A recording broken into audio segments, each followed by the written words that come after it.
Good morning, students. Welcome to our channel Current Affair Updated. This is Devashish Awasthi और आज date है 12 मार्च और आज मैं आपके लिए करंट अफेयर्स का लेक्चर लेके आ गया हूं, डेली करंट अफेयर्स का, जो कि होने वाला है एमसीक्यू फॉर्मेट में।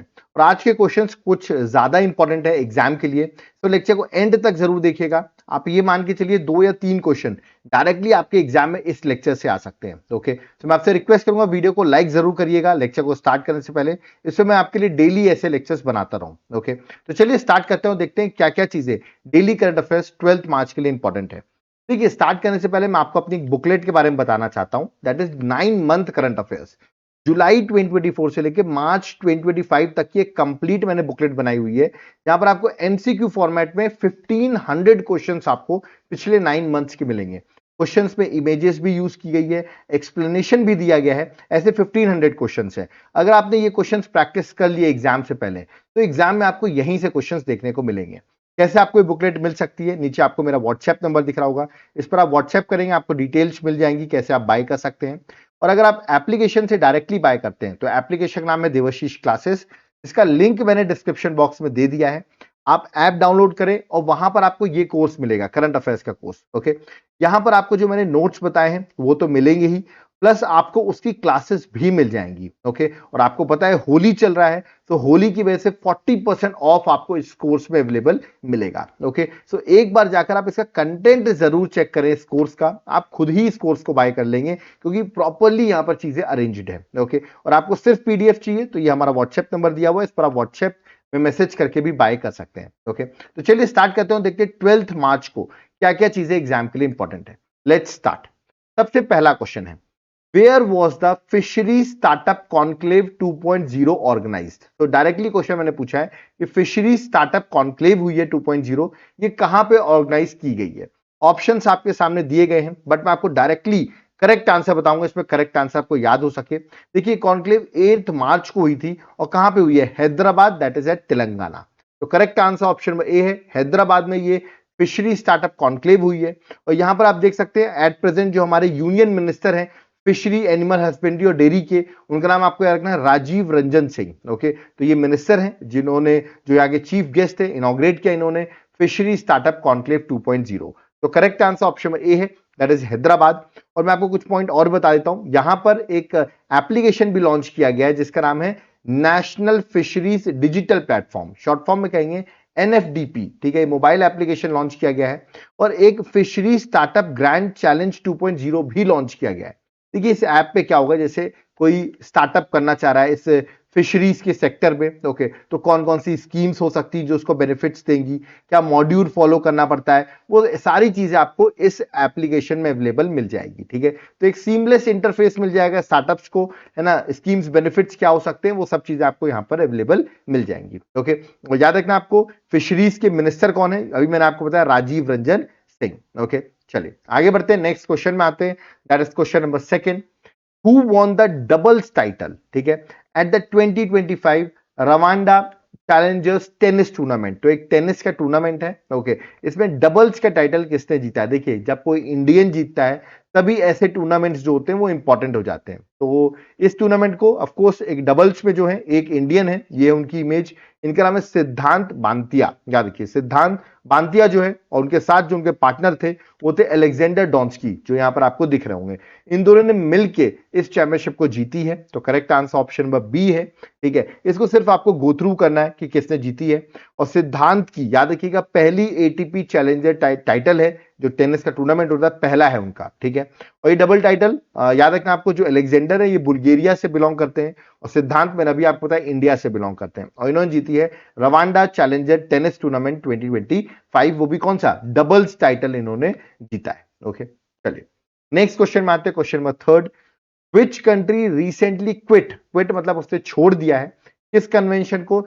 The convention on cluster munitions. याद रखिएगा, convention of cluster munitions, munitions मतलब होता है एक तरीके से मैं आपको बता दूं वेपन्स आप कह सकते हैं उसको। ठीक है, तो कन्वेंशन ऑन क्लस्टर म्यूनियंस जो है उसको क्विट कर दिया है, जो कि बैन करती है, मतलब अगर जिसने इस एग्रीमेंट, इस कन्वेंशन को साइन किया है तो बैन करती है कि क्लस्टर बॉम्ब्स हम ना बनाएं। ओके, तो इससे किसने क्विट कर दिया ये मैंने आपसे पूछा है, और वो पहली कंट्री बन गई है जिसने इस कन्वेंशन से क्विट किया हुआ है। ओके, तो कन्वेंशन ऑफ क्लस्टर यूनियन से क्विट किया है, कौन सी कंट्री है बता दूं, मैं हिंट दे रहा हूं, यूरोप की कंट्री है। ठीक है, अब देखिए इतने सारे ऑप्शंस दिए गए हैं, जिसका नाम है that is option number C, Lithuania. याद रखिएगा, लुथियानिया जो है कंट्री है, उसने अभी रिसेंटली इस कन्वेंशन से क्विट किया है। तो आप सोचोगे ये कन्वेंशन है क्या, चलिए इसके बारे में आपको बता देता हूं। सबसे पहले बता दूं, ये पहली कंट्री बनी है to exit the treaty since its adoption, मतलब जब से ये ट्रीटी को अडॉप्ट किया गया तब से कोई पहली कंट्री है जिसने इस कह सकते हैं विड्रू किया है इस कन्वेंशन और क्लस्टर यूनियन से। ओके, ये है क्या, देखिए एक इंटरनेशनल ट्रीटी है, ठीक है, जो प्रोहिबिट करती है कि हमें यूज प्रोडक्शन नहीं करना चाहिए क्लस्टर यूनियंस का, मतलब जो वेपन्स होते हैं उनका नहीं यूज करना चाहिए। ठीक है, और ये एलिमिनेट करती है कि क्लस्टर बॉम्ब्स जो है वो हमको नहीं बनाने चाहिए। बट इंडिया ऐसी कंट्री इसकी मेंबर नहीं है। मैं आपको बता दूं, India, US, Russia, China, Ukraine, Israel, इन सब ने ट्रीटी को साइन नहीं किया, क्योंकि उनका कहना है कि भाई हम अपनी सेफ्टी के लिए स्ट्रैटेजिक कंसर्न्स और मिलिट्रीज की वजह से हम तो बनाते हैं। ठीक है, इसलिए उन्होंने इस कन्वेंशन को साइन नहीं कर रखा है। ओके, और अभी जो ये कंट्री है लुथियानिया, जो मैंने अभी आपको बताया यूरोप की कंट्री है, उसने इस जो ट्रीटी है इससे अभी रिसेंटली एग्जिट कर दिया है। ठीक है, कमेंट बॉक्स में आप मुझे बताइए, लुथियानिया मैंने अभी आपको बताया यूरोप की कंट्री है, इसकी कैपिटल क्या है, what is the capital of Lithuania, या आप मुझे सर्च करिए और कमेंट बॉक्स में जरूर मेंशन करिए, यूरोप की कंट्री है। ओके, तो इसकी कैपिटल आप मुझे कमेंट बॉक्स से मेंशन करके बताएंगे। चलिए, और ये अडॉप्ट कब हुई थी, 2008 में, और फोर्स में आई है 2010 में। ओके, चलिए नेक्स्ट क्वेश्चन में आते हैं, क्वेश्चन नंबर 4। देखिए रिसेंटली यूएस ने विड्रॉ कर लिया है, किसको विड्रॉ कर लिया है, from the loss and damage fund. देखिए फंड क्रिएट किया गया था, याद होगा मैंने बहुत पहले पढ़ाया है। ठीक है, तो मैंने आपसे पूछा ये इवेंट, ये फंड जो है that is loss and damage fund, ये स्टैब्लिश कब हुआ, तो यूएस ने विड्रॉ कर लिया है। ठीक है, और ये क्लाइमेट चेंज के लिए बहुत बड़ा झटका है कि ऐसे फंड्स को यूएस जैसी बड़ी कंट्री ने विड्रॉ कर लिया है। तो पहली बात तो ये पूछा गया है, ये फंड जो है वो कब स्टैब्लिश किया गया था। ठीक है, तो इसमें से ऑप्शंस दिए गए, मैं आपको इसके बाद फंड के बारे में भी बताऊंगा। करेक्ट आंसर कॉप 27, कॉप मतलब होता है कॉन्फ्रेंस ऑफ पार्टीज, ये फुल फॉर्म है, कॉन्फ्रेंस ऑफ पार्टीज 27 समिट जो थी वो इजिप्ट में हुई थी 2022 के ईयर में, वहां पर लॉस एंड डैमेज फंड जो है वो क्रिएट किया गया था। तो correct answer option number B है। ठीक है, और यूएस ने विड्रॉ कर लिया इस फंड से। ये फंड किसके लिए था, देखिए ये एक तरीके से फाइनेंशियल हेल्प प्रोवाइड करता था, जैसे क्लाइमेट चेंज की वजह से आपको पता होगा हमारा सी लेवल बढ़ रहा है, एक्सट्रीम वेदर हो रहे हैं, क्रॉप फेलियर्स हो रहे हैं। ठीक है, तो ये ऐसे रीजन्स को जहां पर ये सब की प्रॉब्लम्स आ रही है उनको फाइनेंशियल सपोर्ट प्रोवाइड करता था। ठीक है, मतलब आप कह सकते हैं जो लीस्ट डेवलपिंग कंट्रीज हैं उनको मदद मिलती थी इस फंड से, और इस फंड में पैसे भी आते थे। तो यूएस ने बोल दिया हम क्लाइमेट से, देखिए ये बहुत बड़ा झटका, एक तरीके से सेटबैक है ग्लोबल क्लाइमेट जस्टिस एफर्ट्स को, मतलब ग्लोबल क्लाइमेट एफर्ट्स को एक बहुत बड़ा सेटबैक है, जैसे यूएस जैसी कंट्री ने अपना विड्रॉ कर लिया फ्रॉम दिस फंड। ओके, और याद रखिए इस फंड को मैनेज करती थी, मैनेज बाय गवर्निंग बोर्ड एक रहता था, और वर्ल्ड बैंक जो होता था वो इंटरिम ट्रस्टी भी था इसका। ठीक है, फॉर 4 ईयर्स, बट अभी यूएस ने विड्रॉ कर लिया, that is why it is news. Okay, तो आपको याद रखना है। अब देखिए जैसे कॉन्फ्रेंस ऑफ पार्टीज 27 है, अब जो इस साल कॉन्फ्रेंस ऑफ पार्टीज की मीटिंग होने वाली है वो होने वाली कॉप 30, कॉन्फ्रेंस ऑफ पार्टीज 30 2025 में। आप मुझे देखिए conference of party 30 that is 2025 में जो होने वाली है, यूएनएफसीसीसी की conference, that is United nation framework convention on climate change की कॉन्फ्रेंस, ये कहां पर होने वाली है, लोकेशन क्या है, आपको पिछले लेक्चर्स में ही मैंने पढ़ाया हुआ है, आपको याद होगा, उसकी लोकेशन आप मुझे कमेंट बॉक्स में मेंशन करिए। ओके, चलिए नेक्स्ट क्वेश्चन में आते हैं, question number 5। What is the name of financial grant scheme implemented by Ministry of Culture to support young artists in March 2025?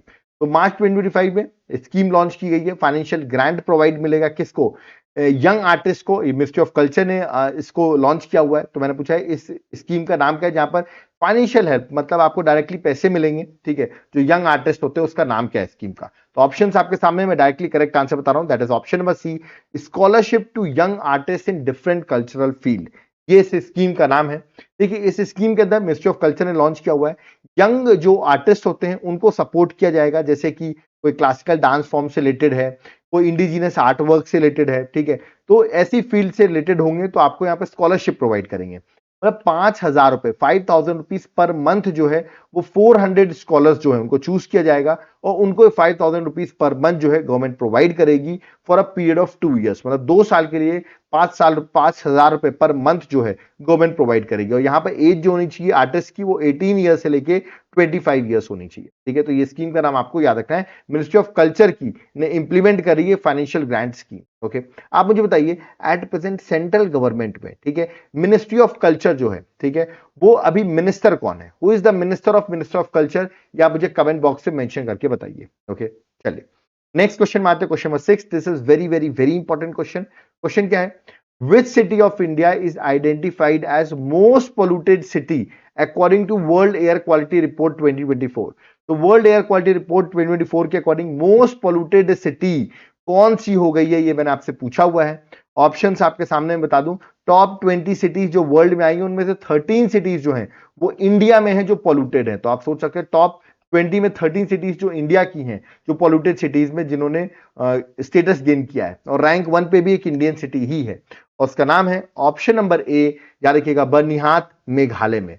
Byrnihat में बता दूं मेघालय में सिचुएटेड है और मेघालय असम की बॉर्डर में ये टाउन आपको लोकेटेड मिलेगा, बट मेघालय में है। और ये जो है आप देख सकते हैं रैंक 1 पर है, ठीक है। दिल्ली रैंक 1 पर नहीं, दिल्ली तो रैंक 2 पर है। और बर्निहाट जो मेघालय में है, जिसको आप मेघालय जनरली नॉर्थ ईस्ट हम बड़ा ब्यूटीफुल मानते हैं, बट इसकी जो सिटी है ये मोस्ट पोल्यूटेड सिटी में आई है। तो करेक्ट आंसर ऑप्शन में ए है, ठीक है। याद रखना है ये जो रिपोर्ट है दैट इज, जिससे पता चला है कि most world air quality report जो आई है इसको पब्लिश करती है IQ एयर, ठीक है। ये एक स्विट्जरलैंड एयर टेक्नोलॉजी कंपनी है IQ एयर, जो IQ एयर की रिपोर्ट जो है वो पब्लिश करती है और इसका हेडक्वार्टर स्विट्जरलैंड में है, इसलिए IQ एयर में लिखा है Swiss air technology company, okay. और इसी ने ये बताया है कि जो रैंक मतलब आउट ऑफ 20 टॉप सिटीज में पॉल्यूशन में देखा है तो 13 इंडिया की बिलोंग करती हैं। और दिल्ली जो है कैपिटल पर्सपेक्टिव से 6 कंसेक्यूटिव ईयर आप देख सकते हैं मोस्ट पोल्यूटेड कैपिटल है। तो पूछा है मोस्ट पोल्यूटेड कैपिटल कौन सी है, तो दिल्ली जो है आप देख सकते हैं पूरी कंट्रीज में दिल्ली जो है मोस्ट पोल्यूटेड कैपिटल में आती है। और ओवरऑल अगर हम देखें तो इंडिया की rank 5th in terms of pollution. Rank 1 पर है चाड, ओके, जो अफ्रीका में कंट्री है। सेकेंड में बांग्लादेश है, थर्ड में पाकिस्तान है, फोर्थ में डेमोक्रेटिक रिपब्लिक कॉन्गो है, और इंडिया की रैंक जो है वो 5th है ओवरऑल। अगर हम बात करें कि इंडिया ओवरऑल पोल्यूशन में किस नंबर पर है, और सिटी लेकिन इंडिया की रैंक 1 पर है मेघालय की, ओके। तो ये क्वेश्चन एग्जाम के लिए बहुत ज्यादा इंपॉर्टेंट है। चलिए आगे बढ़ते हैं, नेक्स्ट क्वेश्चन में 7th में आते हैं। Which country's national day will PM Modi attend as chief guest on 12th March? मतलब आज 12th मार्च है और आज के दिन ही prime minister the chief guest उस कंट्री के नेशनल डे को अटेंड करने वाले हैं। तो मैंने आपसे पूछा है कौन सी कंट्री का नेशनल डे है जहां प्राइम मिनिस्टर अटेंड करने वाले हैं, तो करेक्ट आंसर है मॉरिशस। याद रखिएगा प्रधानमंत्री 2 दिन की विजिट पर है मॉरिशस पे, 11th मार्च और 12th मार्च। और 12th मार्च को जो उनका नेशनल डे है मॉरिशस का, वहां पर चीफ गेस्ट है प्राइम मिनिस्टर नरेंद्र मोदी। तो करेक्ट आंसर मॉरिशस है, ओके। आप देख सकते हैं 12th मार्च को वो अटेंड करेंगे। और 12th मार्च एक्चुअली उनका नेशनल डे इसलिए है क्योंकि मॉरिशस को इंडिपेंडेंस मिली थी ब्रिटिश रूल से ऑन 12th मार्च 1968, इसलिए 12th मार्च को अपना नेशनल डे सेलिब्रेट करते हैं। और प्राइम मिनिस्टर मोदी को उन्होंने इस एज अ चीफ गेस्ट बुलाया हुआ है। और बता दूं मॉरिशस के प्राइम मिनिस्टर का नाम मैं आपको बता दूं नवीन रामगुलम। याद रखिए नवीन रामगुलम जो है वो वहां के प्राइम मिनिस्टर है। तो नवीन एक कॉमन नाम है, आप याद कर सकते हो। कमेंट बॉक्स में आप मुझे बताइए मॉरिशस की कैपिटल क्या है, what is the capital of Mauritius, या आप मुझे कमेंट बॉक्स में मेंशन करके बताएंगे। मॉरिशस आपको पता होगा आइलैंड नेशन है, ठीक है, जो कि इंडियन ओशन में लोकेटेड है, ओके। चलिए आगे बढ़ते हैं, नेक्स्ट क्वेश्चन में 8th में आते हैं। On which date 54th national safety week 2025 is celebrated? तो नेशनल सेफ्टी वीक 2025 जो है वो हम कब सेलिब्रेट करते हैं और इस बार की थीम क्या थी, ये भी क्वेश्चन है। इसका करेक्ट आंसर है option number D, 4th March two 10th मार्च। आपको याद रखना 54th नेशनल सेफ्टी वीक जो है 4th मार्च टू 10th मार्च सेलिब्रेट किया गया है, ओके। और इस बार की जो थीम थी वो थीम है safety and wellbeing crucial for विकसित भारत, वो इस बार की थीम थी, ओके। तो ऑफकोर्स यहाँ पर अवेयरनेस फैलाई जाती है किस तरह एक्सीडेंट प्रिवेंशन किया जा सकता है कि एक्सीडेंट्स ना हो, ठीक है। तो उसके लिए ये दिन जो है सेलिब्रेट किया जाता है, मतलब पूरा वीक जो है वो सेलिब्रेट करें 4th मार्च से 10th मार्च, ओके। चलिए नेक्स्ट क्वेश्चन में आते हैं, question number 9। Recently Commonwealth games federation, याद रखिए कॉमनवेल्थ गेम्स फेडरेशन ने अपना नाम चेंज कर लिया, रीब्रांड कर लिया है। तो उस ऑन कॉमनवेल्थ डे, देखिए कॉमनवेल्थ डे में आपको बता दूं 10th मार्च को सेलिब्रेट किया था कॉमनवेल्थ डे, ठीक है। तो आई थिंक 10th मार्च ही है, या तो एक सेकंड जस्ट, हाँ 10th मार्च को हम कॉमनवेल्थ डे जो है वो सेलिब्रेट करते हैं। इसी दिन कॉमन गेम्स फेडरेशन ने अपना नाम जो है वो चेंज कर दिया है। तो क्या अब रीब्रांड कर दिया, नया नाम क्या हो गया है? तो इसका करेक्ट आंसर ऑप्शन ए है कॉमनवेल्थ स्पोर्ट। तो अब कॉमनवेल्थ गेम्स फेडरेशन को अब कहा जाएगा कॉमनवेल्थ स्पोर्ट। तो करेक्ट आंसर ऑप्शन ए है। उन्होंने ये अनवील किया है अपने कॉमनवेल्थ डे के दिन, दैट इज 10 मार्च 2025 को उन्होंने अनवील किया है। तो ये आपको याद रखना है, एग्जाम पर्सपेक्टिव से इंपॉर्टेंट है कि रीब्रांड करके क्या नया नाम हो गया है। तो Commonwealth sport. Okay, next question number 10। Recently एक रिनोन्ड क्लासिकल सिंगर है, ओके, और फॉर्मर कोर्ट म्यूजिशियन भी रह चुके हैं तिरुमाला तिरुपति देवस्थानम पे, ओके, और उनकी at the age of 76 because of heart attack उनकी डेथ हो गई। तो मैंने पूछा उनका नाम क्या है। तो बहुत फेमस क्लासिकल सिंगर है, ठीक है, ये है उनकी इमेज। इनका नाम आपको बताना है, इनका नाम है गरीमेला बालकृष्ण प्रसाद। तो करेक्ट आंसर ऑप्शन में बी है। और इनकी अभी रिसेंटली डेथ हुई, आपको याद रखना, due to heart attack at the age of 76। Okay, चलिए नेक्स्ट क्वेश्चन में 11th में आते हैं। Which state government will launch its own satellite, और नाम है सैटेलाइट का असम सैट। तो असम सेट एक अपना खुद का सैटेलाइट जो है वो स्टेट गवर्नमेंट लॉन्च कर रही है। तो कौन सी स्टेट गवर्नमेंट लॉन्च करी, देखो नाम से पता चला असम सैट। तो असम का ही सैटेलाइट होगा, बिल्कुल करेक्ट आंसर ऑप्शन ए है ना। तो असम गवर्नमेंट खुद ही अपना एक सैटेलाइट लॉन्च कर रही है, ठीक है। और ये क्यों है, ये सर्विसेज प्रोवाइड करेगी सैटेलाइट उनके एग्रीकल्चर के लिए, डिजास्टर मैनेजमेंट के लिए, इंफ्रास्ट्रक्चर डेवलपमेंट के लिए, और सिक्योरिटी ऑपरेशंस में भी। आपको पता है बॉर्डर नेशन है, बॉर्डर कंट्री स्टेट है ये, ठीक है, बांग्लादेश से बॉर्डर लगती है। तो ये सारी चीजें जो है वो आपको असम जो अपना खुद का सैटेलाइट जो है वो लॉन्च कर रहा है। ओके, तो correct answer option number A है। कमेंट बॉक्स में आप मुझे बताइए असम के सीएम का नाम क्या है। Who is the CM of Assam, या मुझे कमेंट बॉक्स में मेंशन करिए। Okay, next question number 12। According to latest report, who is the richest person in Asia in 2025। तो एशिया के रिचेस्ट पर्सन कौन है, ठीक है। तो आप सोचेंगे गौतम अदानी हो सकते हैं, नहीं, गौतम अदानी 3rd रैंक पर है, ठीक है। और रैंक 1 पर जो है वो है मुकेश अंबानी, ठीक है, याद रखना है, रैंक 1 पर है Mukesh Ambani. So correct answer option number C है। आपको पता है he is the chairman of Reliance industry, one of the largest Indian company, उसके ये चेयरमैन है और ये रिचेस्ट पर्सन है एशिया में। और गौतम अडानी रैंक 3rd पर है। ओके, चलिए नेक्स्ट क्वेश्चन में आते हैं, question number 13th। Recently Amrit biodiversity park in the Yamuna flood plains inaugurated by home. So ये अमृत बायोडाइवर्सिटी पार्क जो इसको इनॉग्रेट किया है, तो मैंने आपसे पूछा इसको इनॉग्रेट किसने किया है। यमुना फ्लड प्लेन्स मतलब दिल्ली में इसको इनॉग्रेट किया गया है। और दिल्ली के लेफ्टिनेंट गवर्नर, यहां आप देख रहे होंगे ना, बड़ा जीन्स पैंट पहन के आए हुए हैं, ये है वीके सक्सेना, याद रखिएगा। और इन्होंने ही इनॉग्रेट किया है। तो करेक्ट आंसर ऑप्शन में बी है ना। अभी आपको पता होगा दिल्ली में अब नई गवर्नमेंट आ गई बीजेपी की, रेखा गुप्ता जो है सीएम है।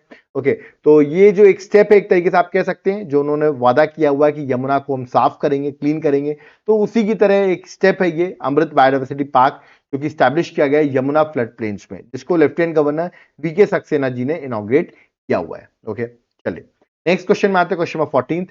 Where was the first electronic toy hackathon, okay, जिसको आप ई टॉय हैकाथन 2025 भी कह सकते हैं, इसको ऑर्गेनाइज किया गया। तो फर्स्ट इलेक्ट्रॉनिक टॉय हैकाथन या तो ई टॉय हैकाथन 2025 जो कहां पे ऑर्गेनाइज किया गया है, ऑप्शंस आपके सामने हैं। इसको ऑर्गेनाइज किया गया है नोएडा, उत्तर प्रदेश में। तो करेक्ट आंसर ऑप्शन में ए है, दैट इज नोएडा। तो फर्स्ट इलेक्ट्रॉनिक टॉय हैकाथन जो है इसको ऑर्गेनाइज किया है सीडैक नोएडा ने, under the ministry of electronics and information technology के अंदर इसको इनॉग्रेट किया गया है। और यहां पर फोकस किया जाएगा ऐसे एजुकेशनल टॉयज या इंगेजिंग टॉयज बनाए जाए जिससे क्रिएटिविटी, लर्निंग और चाइल्ड डेवलपमेंट हो सके, ठीक है। तो ये हैकाथन जो है, क्या देखिए इवेंट होता है हैकाथन, वो ऑर्गेनाइज किया गया है नोएडा में। Okay, next question, question number 15। Where is the world para athletics grand prix 2025 being held, ठीक है। तो ये ग्रैंड प्रिक्स जो है अभी स्टार्ट हुई है। तो मैंने आपसे पूछा है कहां पर हो रही है। ऑप्शंस आपके सामने, टोक्यो जापान, नहीं, ये इंडिया में हो रही है। इंडिया में हो रही है न्यू दिल्ली में, याद रखिए। तो न्यू दिल्ली 2025 ग्रैंड प्रिक्स देखिए लिखा भी हुआ है। तो करेक्ट आंसर ऑप्शन में बी है, that is new Delhi, India. याद रखिए 11th मार्च से स्टार्ट होगी और 13th मार्च मतलब कल तक, 13th मार्च तक ये होने वाली है।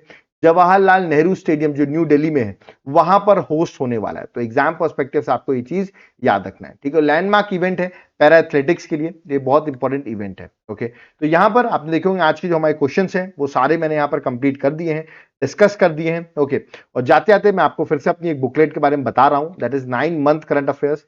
क्योंकि आपके एग्जाम्स आते हैं तो पुरानी करंट अफेयर्स के एमसीक्यूज पूछे जाते हैं और वो हमारे लिए बहुत डिफिकल्टी होती है। तो यहां पर मैं आपको 1500 एमसीक्यूज दूंगा, इनको आप पढ़ के चले जाना। यहां पर आपको एक्सप्लेनेशन भी मिलेगा, डायग्राम्स भी मिलेंगे। ये बुकलेट कैसे मिल सकती है आपको 1500 एमसीक्यूज की, जिसमें जुलाई से लेकर मार्च तक की सारी करंट अफेयर्स है। आपको इस नंबर पर व्हाट्सएप करना पड़ेगा या तो आप मेरे एप्लीकेशन देवाशीष क्लासेस, जिसका लिंक डिस्क्रिप्शन बॉक्स में है, वहां से ऐप डाउनलोड करें।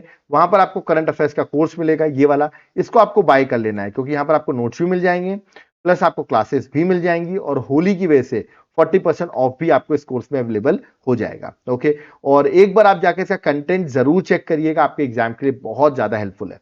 और आपको सिर्फ पीडीएफ चाहिए तो इस नंबर पर व्हाट्सएप करके आप पीडीएफ बाय कर सकते हैं। ओके, और जिनको और पुरानी करंट अफेयर्स चाहिए, मतलब जनवरी से दिसंबर 2024 की चाहिए, तो उसकी डिस्क्रिप्टिव बुकलेट भी आपको मैं प्रोवाइड कर दूंगा। और अगर आपको पिछले 12 मंथ की एमसीक्यू बुकलेट चाहिए है, जनवरी 2024 से दिसंबर 2024 तक की, तो 2500 एमसीक्यूज रहेंगे, क्योंकि 12 मंथ है तो ज्यादा एमसीक्यूज होंगे, तो वो भी अवेलेबल हो जाएगी। तो जो भी आपको चाहिए, आपको सिर्फ इस व्हाट्सएप नंबर पर व्हाट्सएप करके बाय कर लेना है। ओके, तो यहां पर होता है मेरा लेक्चर कंप्लीट। बट मैं आपसे रिक्वेस्ट करूंगा, एक बार एप्लीकेशन देवाशीष क्लासेस जरूर डाउनलोड करें और वहां पर जाके विजिट जरूर करें, क्योंकि वहां पर हमारे नए नए कोर्सेज हैं। जैसे कि अगर आपको स्टैटिक जीके का कोर्स चाहिए तो वो अवेलेबल हो जाएगा। ठीक है, आपको जनरल स्टडीज का कोर्स चाहिए जहां पर आपको हर सब्जेक्ट की classes, polity, geography, history, economics सब चाहिए तो वो अवेलेबल हो जाएगा। आपको एमसीक्यू की प्रैक्टिस करनी है, 1000 एमसीक्यू सब्जेक्ट वाइज, इसमें topic wise, subject wise, topic wise आपको एमसीक्यूज मिल जाए, उसकी भी सीरीज आपको मिल जाएगी। करंट अफेयर्स का कोर्स चाहिए वो भी अवेलेबल हो जाएगा। तो एक बार जाकर जरूर विजिट करें एप्लीकेशन में, आपको बहुत ज्यादा बेनिफिट्स देखने को मिलेंगे। और सिर्फ नोट्स चाहिए तो ये व्हाट्सएप नंबर दिया है, इस पर व्हाट्सएप करके आप बाय कर सकते हैं। ओके, तो जाते जाते मैं आपसे रिक्वेस्ट करूंगा, वीडियो को लाइक नहीं किया हुआ तो प्लीज लाइक करके जरूर जाइएगा, और वीडियो को जितना हो सके अपने फ्रेंड्स के साथ शेयर करिए, जिनको टू द पॉइंट स्टडी करना है उनके साथ शेयर करिए वीडियो को। ओके, और सब चैनल में नए आए तो सब्सक्राइब कर लो, इसमें आपको हमारे फर्दर लेक्चर्स के बारे में नोटिफिकेशंस मिलता रहे। ओके, अब यहां पर मुझे चलना होगा, तो अब यहां पर मैं चलता हूं। थैंक यू एवरीवन, जय हिंद, जय भारत, जय जगन्नाथ।